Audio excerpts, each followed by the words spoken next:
very good morning to one and all. Here we begin with our Young International Peace Research Initiative workshop. Topic on why conflicts continue, organized by the National Institute of Advanced Studies in collaboration with Pondicherry University and Konrad Adenauer Institute, Stiftung Institute. May I please call upon stage Professor Subramaniam Raju to deliver the welcome address. Respected Professor Tarani Karsu, Director, Studies, Pondicherry University, who is a well-known scientist, who is a specialization in chemistry, who is with us today. Sir, thank you so much for being with us today to give inaugural address. We have Mr. Ashish Gupta, who is representing KAS, Konrad Adenauer Stiftung, which is also collaboration with the collaboration of KAS we are organizing along with NIAS, and Professor Subhachandran and Ms. Apurva, and faculty members of Center for South Asian Studies and other departments, research scholars, students, friends and ladies and gentlemen.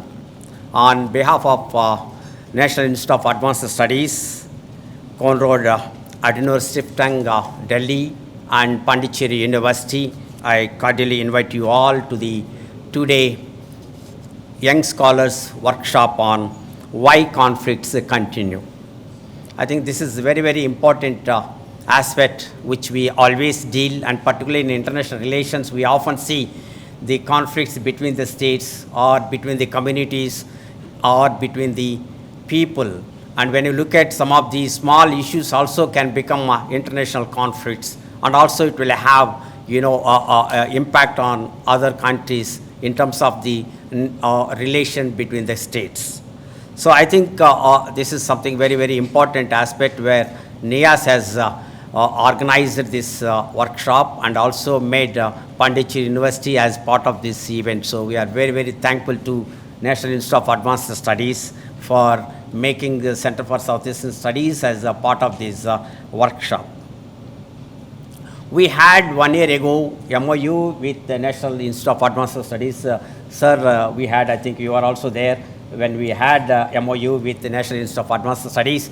And then before that also, for the past 6 years, we have been involving in academic activities before we had MOU, and we made it in a true sense involved in academic activities where the NIAS and Pondicherry University involved. And also I have to inform you, sir, we have to be very grateful to NIAS because they were the one who invited our young scholars and young students to be part of all the activities, and also made our students train themselves to write papers in Hindu or newspapers in projects also. So in that sense, we look at that at the Center for South Asian Studies or Center for Maritime Studies should be very grateful to NIAS, which really made us to have the platform to have interaction with many people. And also particularly, sir, we are working only to look at how to encourage young scholars. This is one way of looking at. And also you must have seen in the program where the representation and particularly the presentation are going to be made more female representation than male. And that is something unique because we often fail to look at the gender equality. But then if you look at in this workshop, this is the unique where we have more female representation in terms of articulating their views with regard to why conflicts continue. So that is something where we feel very proud to be part of this workshop with NIAS and KAS. And also when you look at what are these, why conflicts continue, because that is something we have at state level, at personal level, at the relation between people or between the groups or between the communities, how it happens. There are different factors that really make. Sometimes conflicts also will help us. Sometimes conflicts will also make us disaster. So the both ways we have to look at how we can talk about negative peace or positive peace, and when you look at about these conflicts, how to what extent these conflicts will really help us to improve our standards, improve our exercise of power, or to what extent these conflicts will really have impact on our on our relations, either at broadly when you look at the states' relations, you look at how often we witness the conflicts, and particularly after end of Cold War, we have seen more internal conflicts than the conflicts between the states, except this recent issue, Ukraine. Otherwise, we look at some of these issues are always predominantly witnessed within the state, and that is only we can see after the Cold War is disappeared. So in that sense, we look at how one can understand about this, what are these factors that really make us to go for conflict, whether conflict is desired or desirable, or whether we're looking about peace, whether conflict is going to be part of life, or peace is going to be a kind of a temporary phenomena. How do we look at this situation at international level, at state level, or within our surroundings, how we look at about the conflicts? So there are many ways looking at either failure of diplomacy, lack of governance, or lack of trust, or refuse to negotiate, or understanding each other, or refuse to compromise, or when you look at the historical context in which we are not coming out of to have good relations, or whether this conflict is it is there in human nature, or economic interest which really make us to go for conflicts, or when state becomes weak, there may be another phase where we have the conflicts. And also when you look at ethnic issues, which are also predominantly when you look at how ethnic dimension can be seen in international relations. So these are some of the issues which can be taken into consideration while we are doing PhD, or while we are going to have discussion in the next 2 days. And as I said, this is somewhere we need to look at about the young scholars. That is something very important in all universities in India. We are now looking at how young scholars to be motivated and how to encourage them. That is something very, very responsibility for the faculty like us in the university, because we need to come with some of these innovations or some of these ideas which really help us to address some of these issues when we are talking about governance, when we are talking about human security, when we are talking about the security definition has been, there is a paradigm shift in our understanding about security. In that context, I think we need to look at. So I think, and also finally, I conclude my welcome address by thanking every one of you for being with us to grace the occasion. Thank you.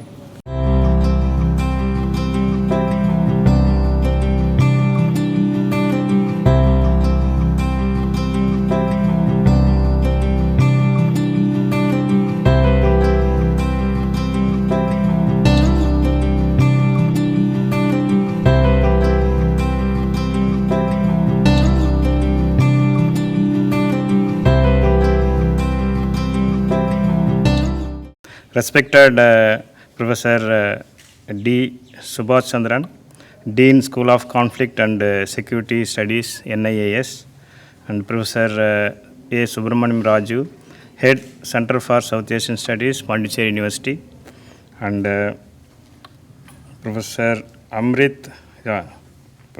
Assistant Professor Amrita Josh, Manipal Academy of Higher Education, and all the faculty members, students, and all the delegates. Good morning, everyone. So, I am happy to be part of this young IPRI workshop. So, yesterday only I got the information that I am going to be here. So, I was really happy. And also, our Vice Chancellor is preoccupied with the other function. He's out of station. So he conveyed his regards to all the delegates and the organizers and best wishes for this 2 days workshop. So when I am basically a science teacher.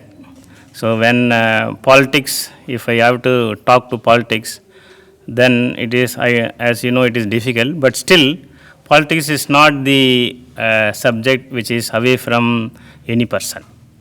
So when we teach in science also, casually I ask students, so why do we inhale? generally we ask. But it was surprising that now the students do not know why do we inhale also. But I don't expect you to answer. But you should first know as a students why we do research in different fields, but we call it as Doctor of Philosophy for PhD. Anyone can answer this? I start the discussion now itself because students are there. Why do we call Doctor of Philosophy for PhD for every subject? Any idea? No, because if we state, these are all basics you should know. If you don't know Machiavelli and you say I am a political scientist, then nobody will believe this, correct? If you want to know about Western political science, you should know who is Machiavelli, and if you understand Machiavellism, you can easily understand how United States behaves when the conflict comes. So similarly, so if you say Doctor of Philosophy, everything, all the philosophy is the basic things. When we start, from there only when we reach whatever the knowledge we gather, we reaches to the wisdom where it leads to the philosophy. So if you see the philosophy, then in the philosophy we can see also that they say the soul, we have three main faculties. One is intelligence, another is politics, another is business, and fourth one we can say the enjoyment of our life also. So if you see the soul itself, the politics is the part of our soul. So why I am telling this? You are questioning now why conflict continues. So it is a part of our soul. We can't avoid this. So we bound to have the politics in our life, whether it is a personal life or it is the professional life or political between the states, between the families, everything conflict will be there. But we should not avoid this. We should know how to handle these conflicts. And now you can also ask why human conflicts are more compared to conflicts in animal, conflict in other species. At least can you explain this? Any one of the students? No idea. So if you take the human species, our thought process, if you take our mind, we can cover more of the region. Whereas if you see even the lines, if you see the lines, they have a boundary. If somebody enters into the boundary, that even another line, so it will not, it will understand there is a one line, that is their boundary. But if you see that boundary, it is very less compared to any animal boundary. Even the monkeys, they have a boundary, or any species, they have their boundaries. But if you see the boundaries, the human boundary is very large compared to this. But our boundaries, when there is a boundary, definitely there will be a conflict.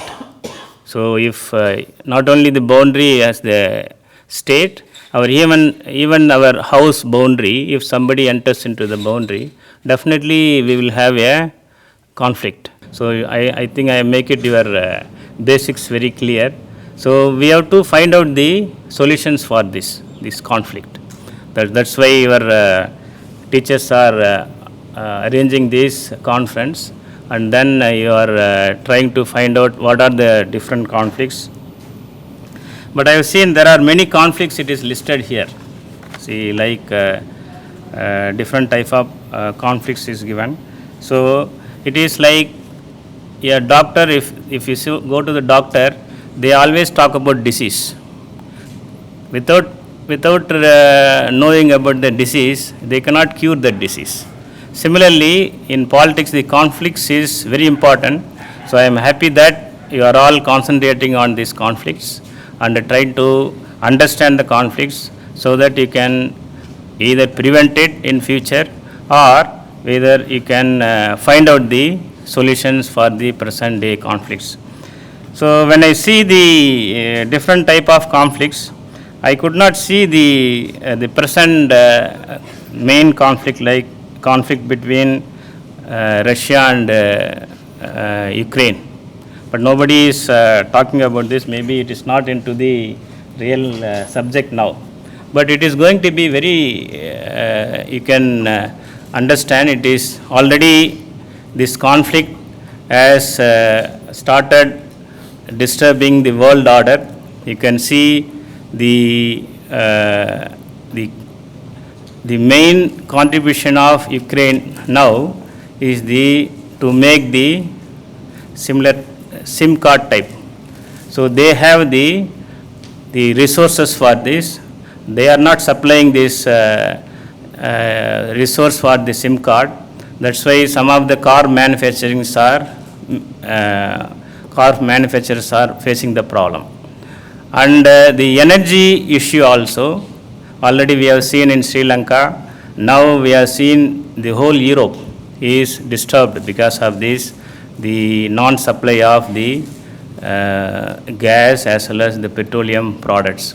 So if it continues like this, it is going to be going to have disastrous effect if the European economy is down. Then it's going to affect many other economies, and it is going to have a lot of problems also, like economy as well as the political instability in the whole Europe, as well as definitely it will affect Asia also. So I hope you will also study this Russian Ukraine conflict also. So with these few words, I thank the organizers for inviting me, and I once again convey our Vice Chancellor's regards to you, and I wish them best of luck and for the successful completion of this 2-day workshop. Thank you, and all. Thank you so much, Professor Tharani Karasu, for your inspiring speech. Now may I please call upon stage Subha Chandran sir to tell us something about this Young IPRI workshop. Good morning, everyone. Professor Tharani Karasu, who is representing the university here on behalf of the Vice Chancellor. Thank you, sir, for being with us. Professor Raju, the head of the Center of South Asian Studies and also the Center for Maritime Studies in the university.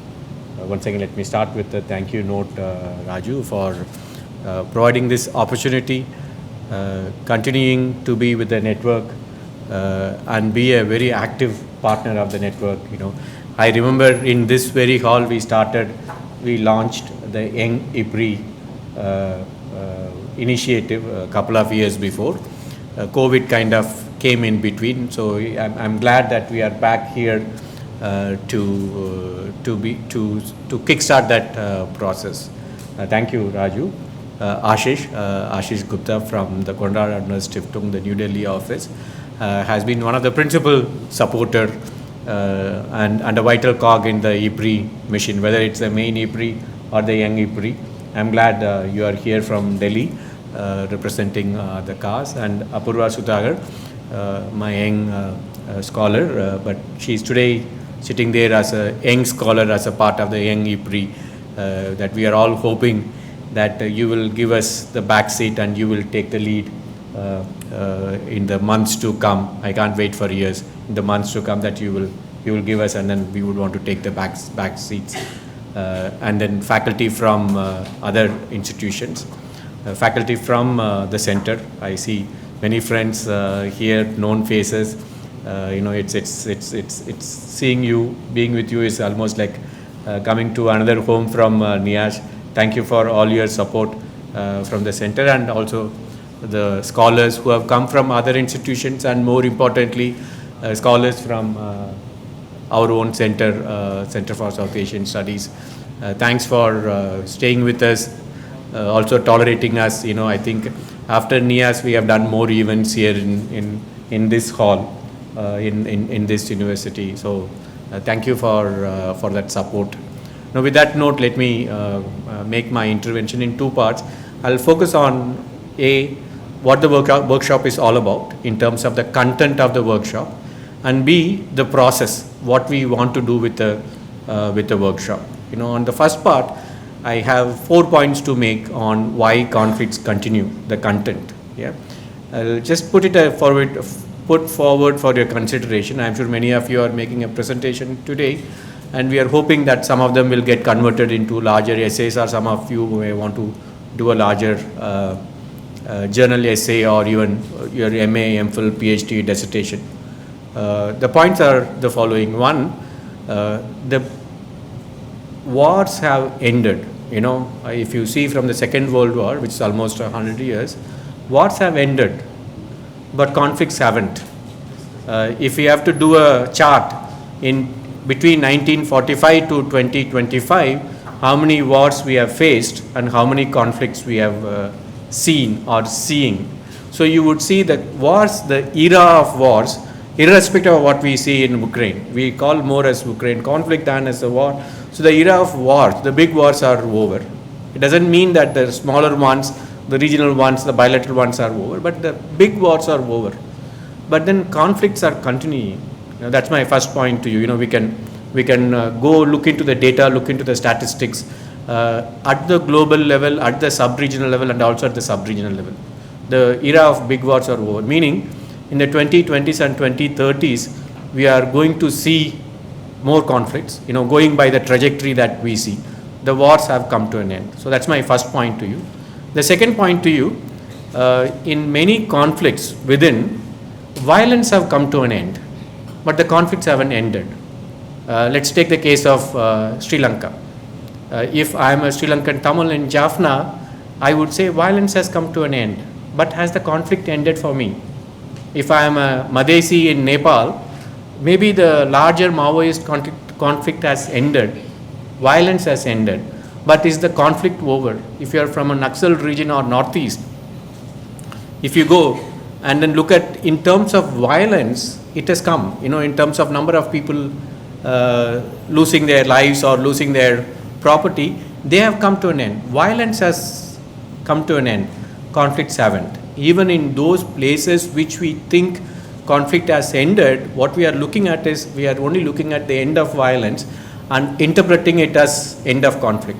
This is precisely what the state is doing. In Sri Lanka, the state would tell us the Sri Lankan ethnic conflict is over, because there is no ethnic violence per se. So since there is no violence, conflict has ended. So I am not going to make any major initiative to address the larger causes of the conflict. And that's one of the reasons I believe the conflicts are going to continue, because we equate absence of violence as absence of conflict, or worse, absence of violence as presence of peace. Yeah.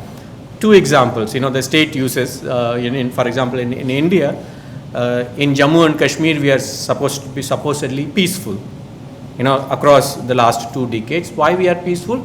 There are no militant attacks.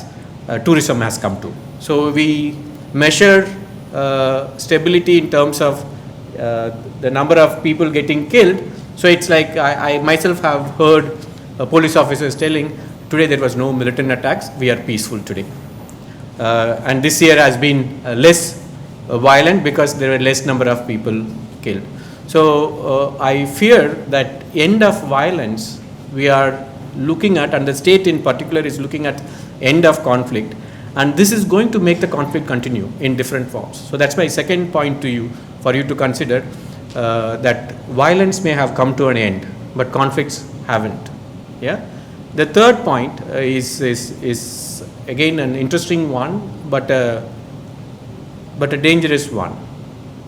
Conflicts are expanding. When I say conflicts are expanding, they are expanding in 2 ways.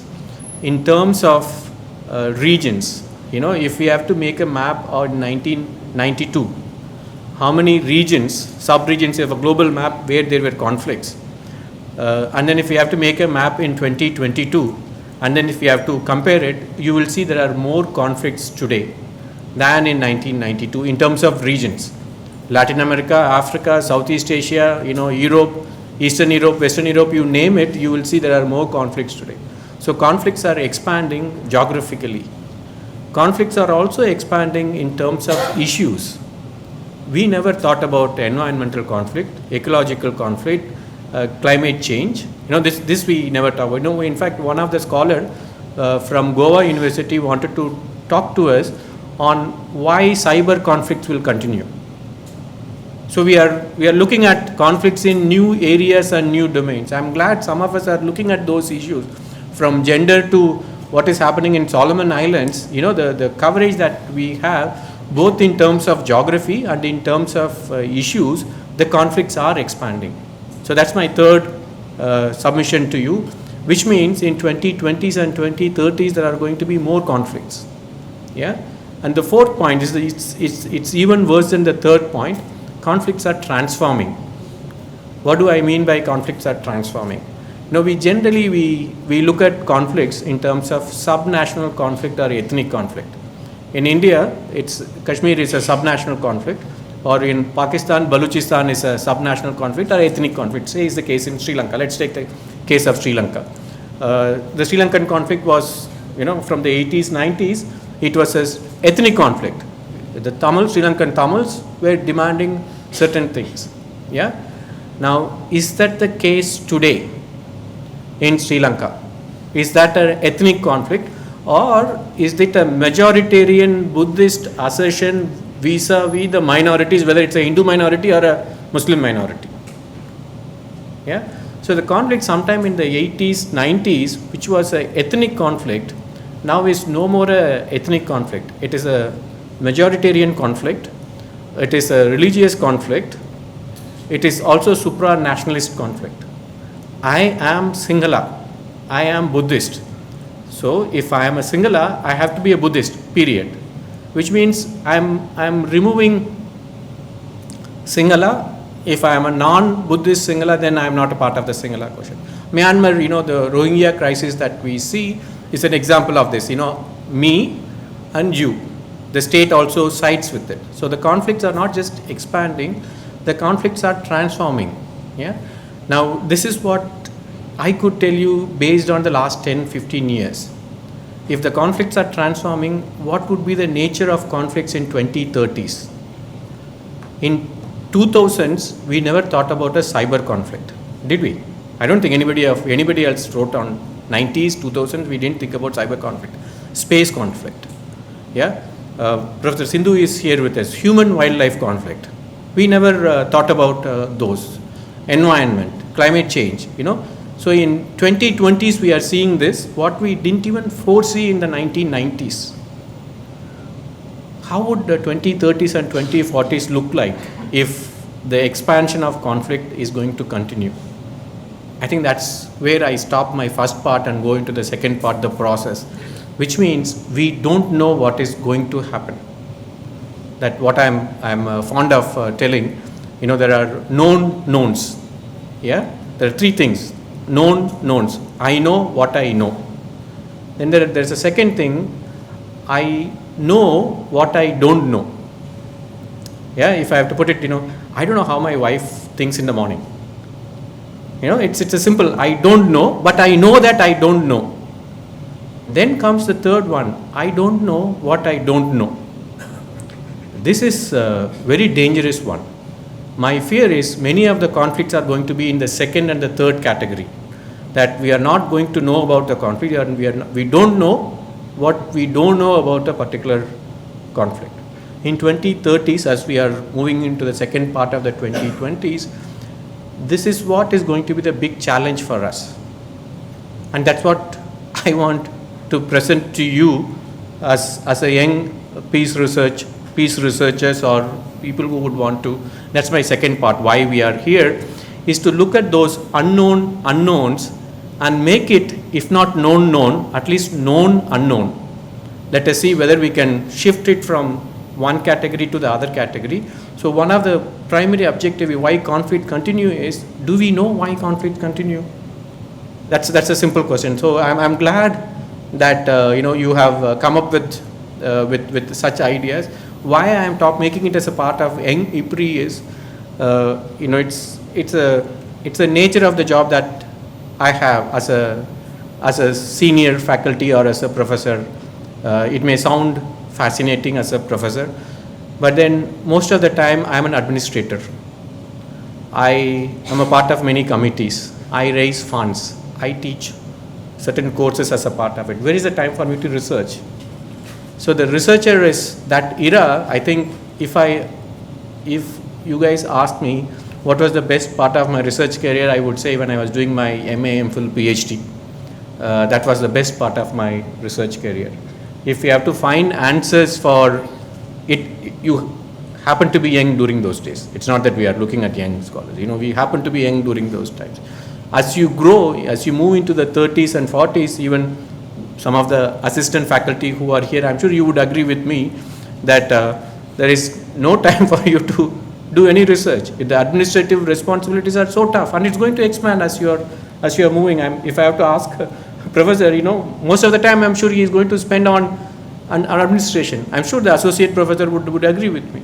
So we do not have neither even if we want to, the time to invest and do a research on a long-term basis, and also the intellectual rigor in us, because after this I'm going to Chennai for another workshop, and I go back to Bangalore for another workshop in November. Sometimes you keep, so where is the time for us to pursue at a senior level? So this is where I think you step in. You will have to help us I'm sure you will do the same thing when you are in the 40s or 50s. You will have to find somebody else. So it has to be a continuous process. So one other thing that we are looking at this workshop as a process, that we would want to give it to you so that you will give it to the next one. Maybe you give it to them in a better place and in a better situation than what we are giving it to you. We are giving you only questions. We are asking why can't it continue. We are not giving you answers. Now for this, we need continuous investment, and we also need broader participation. I'm so glad we have from Kolkata to Kottayam, we have scholars from different parts of the country are here. So I'm so glad about it. So this is the second thing, is to build a network. This is why this IPRI, not WHY, Y in XY, young IPRI, it becomes even more important for us. Because you folks will have to address the problem, and you'll have to face the problem as well. In the next 5 years, I may be retiring. Maybe I'll go back home, have a small evening idli shop, and I'm going to be happy. But that's not going to be the case for you. You are going to face the music. Yeah. So it's realizing that you are going to face the music. Perhaps you should start early. We started quite late. I started quite late, in my late 30s or early 40s. Maybe you should start early and understand this is what we have to look at. And maybe you may want to leave a better set of questions to the next generation when you come and stand here as an assistant professor or associate professor 5 years down the lane, 10 years down the lane. Yeah. And then the last point is building this network so that we can share information. In this context, I am thankful especially to both Konrad Adenauer Stiftung and Pondicherry University, the support that they have given us to this process. I'm not talking about the intellectual support alone. I'm talking about the larger support. The fact that we are sitting here. Whenever I come to Pondicherry University, all I have to do is to send an email, and I always get a yes. Well, let's do it. Let's do this. From Professor Raju to Vice Chancellor and all the senior faculty here, the support that we get. Otherwise, where will we have this kind of infrastructure, a guest house, auditorium? It's not an easy one, and also it's a functional one. And besides, people like us also have to always look at the financial aspect of having a workshop here or in Chennai. So in that sense, the Center for South Asian Studies, Maritime Studies, and the university has been extremely supportive. And I should also thank Konrad Adenauer Stiftung. Any ideas that we have taken to them, the immediate answer is let's go ahead. Let's see how to take this process forward. So I should be thankful to you both the center and Konrad Adenauer Stiftung. Without you, the young IPRI would not have taken roots in the first place, and would not have come here to Pondicherry. Perhaps maybe I'll make a request to Raju and Professor Tanik. Maybe let's make Pondicherry University as the hometown for IPRI. Maybe let it flourish from here. We will come from NIAS, maybe you can come from different places. I'm sure Anirba will be telling, oh my God, two nights and a day to come here, or somebody from Kerala would say, no, I have to come to Viluppuram, they can't even pronounce Viluppuram, that's a different story. From Viluppuram to Pondicherry, right? But that's a larger idea, to come to another place. And I sincerely hope, Raju, that this becomes a home for IPRI, and I hope CAS will support that, So we leave that, with that note, I leave this process in your hands and rest my case. Thank you. Thank you, Subhasa, for this really insightful introduction into why and how conflicts continue. Now, may I please request Mr. Ashish Gupta, Research Officer at Konrad Adenauer Stiftung Institute, to tell us something about this workshop. Sir, please. Good morning, everyone. I believe my fellow panelists have already talked about the aspect of the workshop, and I think they have covered all the points, but I'll still try to do justice to my remarks. So, dear ladies and gentlemen, it is a pleasure to be here amongst you in the beautiful city of Pondicherry. This is my first time being in Pondicherry, and to discuss one of the most important problem of the modern times, that is why conflicts continue. Under the Young International IPRI Research Initiative initiated by the NIAS Institute as a part of the Conflict Resolution and Peace Research Program. I'm sure we are all disheartened by the recent developments of worldwide economic downturn, ever-increasing tensions between international communities, and destructive wars that diplomatic means have failed to prevent. But I firmly believe that they also provide us with a valuable opportunity for analysis, wherein we can all gain insights about how to successfully build lasting peace globally and prevent new violent conflicts from breaking out. On behalf of my organization, Konrad Adenauer Foundation, which was named after the first Chancellor of Germany, Mr. Konrad Adenauer, our long-standing partner NIAS, and host Pondicherry University, it is a pleasure to welcome you all to this highly comprehensive workshop. The idea is to get a sense or overview of conflicts around the world, as well as use this platform to brainstorm on issues pertaining to various types of conflicts over the next 2 days. We believe that only through these platforms we can create networks of young scholars like you and build capacities amongst the educational and research institutions across the country.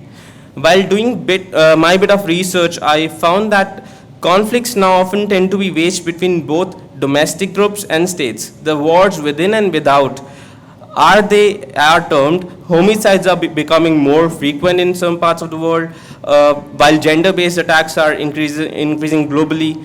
The long-term impact on development of interpersonal violence, including violence against children, is also more widely recognized. Separately, technological advances have raised concerns about lethal autonomous weapons and cyber attacks. As Professor Subha already talked about, the weaponization of bots and drones, and one of the products being live streaming of extremist attacks. There has also been a rise in criminal activity involving data hacks, ransomware. Meanwhile, multinational institutions are under stress, diminishing global potential for the prevention and resolution of conflict and violence in all forms. But I am of the firm conviction that there are many roads to peace that we all, cutting across nationalities and generations, need to travel these paths. At this point, I would like to stress how paramount it is to mobilize and involve the youth for our common goal, because as Gandhi once said, if we are to have peace, we must begin with the young. Involvement of young scholars like you is close to our hearts at the Konrad Adenauer Foundation, as we see in the youth key drivers of political change towards regionally as well as global sustainable models of peace. Nonetheless, the preservation and creation of sustainable peace is not a task limited in time or to a single group of actors, but a common task and responsibility of all of us at all times. Let me now end with a quote from the preamble of the UNESCO Constitution, which declares that since wars begins in the minds of the men, it is the minds of the men that the defense of peace must be constructed. For where there is conflict, there is automatically also an opportunity for peace. Thank you. Thank you so much, sir, for that speech. Now, may I ask Ms. Apurva Sudhakar, who is a research associate at NIAS, to give a few special remarks about this workshop. Please, ma'am. Good morning to one and all present here, and a warm welcome on behalf of my team and the young scholars who have come all the way from different parts of the country today. I hope all of you are going to enjoy and participate enthusiastically in our workshop in the next 2 days, which is one of the latest IPRI initiatives that we have taken on why conflicts continue. Before we move on to the workshop, I would like to make a quick note on IPRI and what it is that we aim through this kind of research and these events. IPRI comes under the International Peace Research Initiative, which is a research platform that we launched in 2018, looking at peace as it is. Some of the focus areas of IPRI and IPRI include radicalization, gender, climate change, and non-traditional security threats as well. One of the main objectives of IPRI is to inculcate the idea and the practice of research into young minds and young people like you and I, because we believe that research is easier and makes more progress when we start young. Over the years, since IPRI was conceptualized in 2018, we have been having these young scholar workshops annually in collaboration with our partner institutions like Pondicherry University, Christu Jayanti University, Christ, and many other academic institutions in the southern part of India. Some of the workshops that we looked at peace processes and global protest movements and so on. All of these, as I mentioned, have been in collaboration with our partners, and of course, KS has been a constant support for our endeavors. Through IPRI, we believe to achieve capacity building in terms of research writing and in the discipline of peace. We also aim at building a network of young scholars, especially in the southern part of India, and we believe that we are the new and the next generation of researchers who have to take the work forward. Some of you or most of you have been part of us in our previous workshops and in our previous research initiatives as well, and you have stayed with us making IPRI what it is today. Some of you are new to our network, and this could be your first time engaging with IPRI, and we believe you will stay with us and become a part of us soon. So welcome and thank you on behalf of everyone here. Thank you. Thank you, Ms. Apurva. Now, can we please call Dr. Amrita Jash, Assistant Professor at Manipal Academy of Higher Education, to kindly deliver the vote of thanks. Please, ma'am. A very good morning to all. On behalf of the faculty and young scholars under the Young IPRI Workshop 2022, I would like to extend my gratitude firstly to Professor Tharikarasu for his inaugural address, and would like to individually thank Professor Subhachandran, Professor Subramaniam Raju, Mr. Ashish Gupta, and Ms. Apurva for facilitating and coordinating the entire process in bringing together this workshop. Above and beyond, mostly all the institutes, that is NIAS, Center for South Asian Studies, Pondicherry University, and Konrad Adenauer Stiftung for collaborating and organizing this workshop. And last but not the least, all the young scholars who have joined in from all across the country, the audiences, the entire team of NIAS, and everyone who is present here. Thank you all.